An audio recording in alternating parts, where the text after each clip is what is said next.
हरेक साधक को खोज इनलाइटनमेन्ट, समाधि, मुक्ति, निर्वाण हुन्छ। यो साधकको खोज। साधक हुनु भनेकै के त भन्नाले यात्राका चारवटा खण्डहरूमा हामी दोस्रो खण्डमा अलरेडी आइपुगेका छौँ। पहिलो खण्डमा त हामीलाई थाहा पनि छैन, थाहा पनि थिएन समाधि के हो, निर्वाण के हो। छास्स छुस्स झास्स झुस्स कतै ठोकिएको होला कानमा, तर त्यसको कुनै अर्थ र मूल्य हामी दिँदैन थियौँ। यो मुक्ति हो, यो ध्यान हो, यो गुरु हो, यो शिष्य हो, यो अध्यात्म हो, यसले सुख दिन्छ, यसले दुःख दिन्छ, यसले मुक्ति दिन्छ। यी सबै कुराको पहिचानको चरणमा आइसकेका छौँ हामीहरू। यही चरणलाई लिङ्ग मात्र, लिङ्गको पहिचान भइसकेको छ। यो दोस्रो चरणमा हामीले थाहा पाइराखेका हुन्छौँ। यो ध्यान, मुक्ति, ज्ञान, इनलाइटनमेन्ट, अनि दुःख कहाँबाट आउँछ, पीडा कहाँबाट आउँछ, दर्द कहाँबाट आउँछ, यो सबै कुरा एक चरणमा हामीले जानिसकेका छौँ। त्यसलाई लिङ्ग मात्र भनेर बुझ्नुपर्छ। अब यो दोस्रो चरणपछि तेस्रो चरण जहाँ हामीले साधना गरेका हुन्छौँ, गहिरो ध्यान लागेको हुन्छ, गहिरो आनन्द भएको हुन्छ, गहिरो अनुभूति भएको हुन्छ, कम्पन आएको हुन्छ, भिजुअलाइजेसन भएको हुन्छ, कहिलेकाहीँ झ्याम्मै शून्यमा गए जस्तो हुन्छ। तेस्रो चरणमा मलाई गजबको ध्यान लागेको अनुभव हुन्छ, गजबको आनन्द आएको अनुभव हुन्छ, कहिलेकाहीँ गजबसँग कम्पन आइदिन्छ, कहिलेकाहीँ हिँड्दा हिँड्दै ध्यान लागे जस्तो हुन्छ, सुन्दा सुन्दै ध्यान लागे जस्तो हुन्छ। यो सबै अवस्था, यसलाई हामीले अविशेष भनेर बुझौँ। यो तेस्रो अवस्था हो। पहिलो चरणमा त मान्छे ब्रह्म हुन्छ। के ब्रह्म? धनले सुखाउँछ, पदले सुखाउँछ, प्रतिष्ठाले सुख आउँछ, छोराले सुख दिन्छ, छोरीले दिन्छ, लोग्नेले दिन्छ, स्वास्नीले दिन्छ। ऊ यति ब्रह्म हुन्छ कि उसको सारा सुखको स्रोत बाहिर हुन्छ। पहिलो चरणमा सुखको स्रोत मान्छेले कहाँ देख्छ? बाहिर देख्छ। धन, पद, प्रतिष्ठा, शिक्षा, सत्ता, सम्पत्तिमा देख्छ। यो भनेको अलिङ्गको अवस्था। यहाँ लिङ्गै पहिचान भएको छैन। यो लिङ्ग पहिचान नभएको अवस्था हो, राइट? अब दोस्रो अवस्थामा लिङ्ग पहिचान भयो। लिङ्ग पहिचान हुँदा के हुन्छ त भने, अब मलाई थाहा भयो। के थाहा भयो? कि धनले सुख दिँदैन, परिवारले सुख दिँदैन, संसारले सुख दिँदैन, शिक्षाले सुख दिँदैन, सत्ताले सुख दिँदैन। यी सुख दिने ठाउँ होइन, यो त सम्पत्ति उत्पादन गर्ने ठाउँ मात्रै हो। मुक्तिको ठाउँ त यहाँ रहेछ, इभन स्वास्थ्यको ठाउँ पनि यहीँ रहेछ भन्ने कुरा पहिचान हुनु। अब हामी लिङ्ग मात्र अवस्थामा पुगेका छौँ। लिङ्ग पहिचान भयो। हामी अरू मान्छे भन्दा फरक भइसकेका छौँ। किन भन्नाले हामीले आफू भित्र मात्र स्वास्थ्य, शान्ति, आनन्द, मुक्ति छ, बाहिर सम्पत्ति मात्रै छ भन्ने बुझिसकेका छौँ। तेस्रो क्लासमा अब ध्यान साधना गरिन्छ, योग गरिन्छ, प्रवचन सुनिन्छ, चिन्तन गरिन्छ। यो सबै गरिसकेपछि बेला बेला ध्यान लाग्छ, बेला बेला कम्पन आउँछ, बेला बेला कुन लोकमा पुगे जस्तो हुन्छ। यस्ता थुप्रै अनुभूतिहरू हुन्छन्, ध्यानका अनुभूतिहरू, साधनाका अनुभूतिहरू। यी जम्मै अनुभूति आउन थाल्यो भने तपाईँ तेस्रो क्लासमा हुनुहुन्छ। तर यो तेस्रो क्लास भनेको अन्तिम क्लास होइन।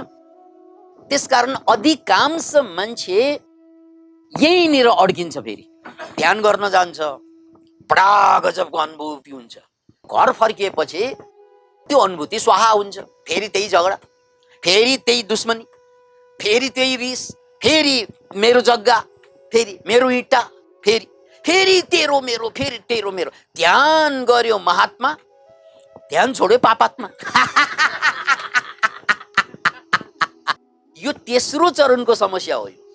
यद्यपि हामी धेरै माथि पुग्यौं, तर दुर्भाग्य के त, यो ध्यान गरुन्जेल मात्रै महात्मा बन्छ यो तेस्रो चरणमा।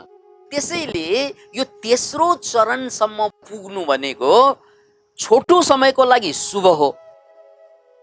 छोटो समय भनेको 5-6 वर्षदेखि 12 वर्षसम्मको लागि शुभ हो। 12 वर्ष सम्म पनि यही तेस्रै चरणमा मात्र पुग्यो भने यो सत्यानाश हो। किन सत्यानाश? किन भन्नाले यो चरण भनेको आँखा चिम्लिँदा ध्यान गर्दा मात्रै लाभ हुने, आँखा खोलेपछि त्यही पुरानो मान्छे फर्कने, ब्याक टु मङ्गलमान मङ्गला देवी। याद राख्नुहोस्, यो back to मङ्गलमान back to Mangala देवी, त्यहाँ पुग्नु यो स्वभाव हुन्छ। त्यसकारण यो चरणमा 12 वर्षसम्म म्याक्सिमम रहनु ठिक हो। तर कोही कोही साधक त 20 वर्षदेखि ध्यान गरिरहेको हुन्छ, 30 वर्षदेखि गरिरहेको हुन्छ, यही चरणमा हुन्छ। त्यसकारण यो तेस्रो चरणको अविशेष यसलाई किन भनेको त भन्नाले यो विशेष कुरा भएकै छैन। यो शब्दबाट पनि बुझ्नुहोस्, आध्यात्मिक दृष्टिकोणमा अध्यात्मको स्ट्यान्ड पोइन्टबाट हेर्दा यो तेस्रो अवस्था अविशेष हो। किन भन्नाले यो विशेष कुरा अहिले पनि केही भएको छैन। तर संसारको पोइन्ट अफ भ्यूबाट फेरि विशेष कुरा हो, यो ठुलै कुरा भयो। किनकि त्यतिन्जेल स्वस्थ भइसकेको हुन्छ, त्यतिन्जेल बेला बेला पहिलाभन्दा खुसी भइसकेको हुन्छ, पहिलाभन्दा नाच्न सकेको, चिच्याउन सकेको, आजादीको महसुस हुन्छ। यो तेस्रो अवस्था, राइट? त्यसकारण यो संसारको स्ट्यान्ड पोइन्टबाट, त्यो एङ्गलबाट हेर्दा हामी धेरै माथि गएको हुन्छौँ। फेरि अध्यात्मको स्ट्यान्ड पोइन्टबाट फेरि यो अविशेष अवस्था भनेको अहिले विशेष घटना घट्न बाँकी छ। साधनै नगरेको अलिङ्ग अवस्थामा रहेको मान्छेलाई त लिङ्गावस्थामा ल्याउनु बडो गजबको कुरा हुन्छ। लिङ्गावस्थामा रहेका मान्छेलाई अविशेषमा ल्याउनु पनि बडो गजबको कुरा हुन्छ। तर यो रोकिने ठाउँ होइन, अगाडि बढ्ने ठाउँ। यो घरको जग खने बराबर हो। यो तेस्रो अवस्था भनेको त्यही हो। मान्छे 20 वर्षदेखि ढुङ्गा ठुपारेर बसेको हुन्छ, 30 वर्षदेखि बालुवा ठुपारेर बसेको हुन्छ, 40 वर्षदेखि जग खनेर बसेको हुन्छ। तर समाधि घट्दै घट्दैन, घर बन्दै बन्दैन, ज्ञान प्राप्त भएकै होइन। जति ज्ञान छ बाहिरको पैँचो मात्रै भयो, गुरुले दिनुभएको, शास्त्रले दिनुभएको, त्यो आफ्नो ज्ञान होइन। फेरि क्षणभरको लागि काम चल्यो, तर आफ्नो भित्रबाट विजडम पलाएन। नलेज त भयो तर विजडम आएन। त्यसकारण यो अवस्था अविशेष अवस्था। चौथो अवस्था भनेको विशेष अवस्था, जहाँ तपाईले गर्नुभएको साधनाको परिणाम, त्यसलाई विद्याचरण सम्पन्न हुनु भनिन्छ। केले? विद्याचरण सम्पन्न हुनु। जो विद्या प्राप्त भयो त्यो अब आचरणमा आउनु पर्यो। जो विद्या प्राप्त भयो त्यो आचरणमा देखा पर्नु पर्यो। विशेष अवस्था भनेको परिणाम आउने अवस्था। जस्तै ध्यान लाग्यो, साधना लाग्यो आदि इत्यादि। तर एउटा कालखण्डमा यो साधना समाधिमा परिणत हुनुपर्छ, यो साधना रूपान्तरणमा परिणत हुनुपर्छ, यो साधना ज्ञानमा परिणत हुनुपर्छ। यो ज्ञानमा परिणत भएपछि परिणाम आयो। अब यो परिणाम म्याक्सिमम गयो भने 12 वर्ष, मिनिममको कुरा गर्ने हो भने 7 दिनमा पनि ट्रान्सफर्म भएका घटनाहरू छन्। जस्तै यो व्यक्तिकै कुरा गर्दा, म त चित्रकार थिएँ, ध्यान गरेको जम्मा 1 महिना जनकपुरमा। त्यो 1 महिनापछि समाधि घटेपछि म चित्रकारको जीवनमा फर्कनै सकेन। किनकि ट्रान्सफर्मेसन भनेकै त्यही हो कि तपाईलाई ट्रान्सफर्म भएपछि तपाईँ पुरानो कमजोर क्षीणहीन जिन्दगीमा फर्कनै सक्दैन। त्योभन्दा विराट कुरा पाइसकेपछि सानो सानो कुरामा फर्कनै सक्दैन। याद राख्नुहोस्, समाधि भनेको त्यही होइन, टोटली ट्रान्सफर्मेसन। जसरी एउटा बिउको समाधि के हो? एउटा बिउ जब माटोमा धस्किन्छ नि, अनि फेरि चाहिँ बाहिर निस्कँदा बिउ नै भएर निस्क्यो भने त्यसको कुनै अर्थ हुँदैन। बिउ माटोमा धस्किसकेपछि अब फल भएर निस्कनु पर्छ, फुल भएर निस्कनु पर्छ, काठ भएर निस्कनु पर्छ। त्यो ट्रान्सफर्मेसन। यो should not be same again.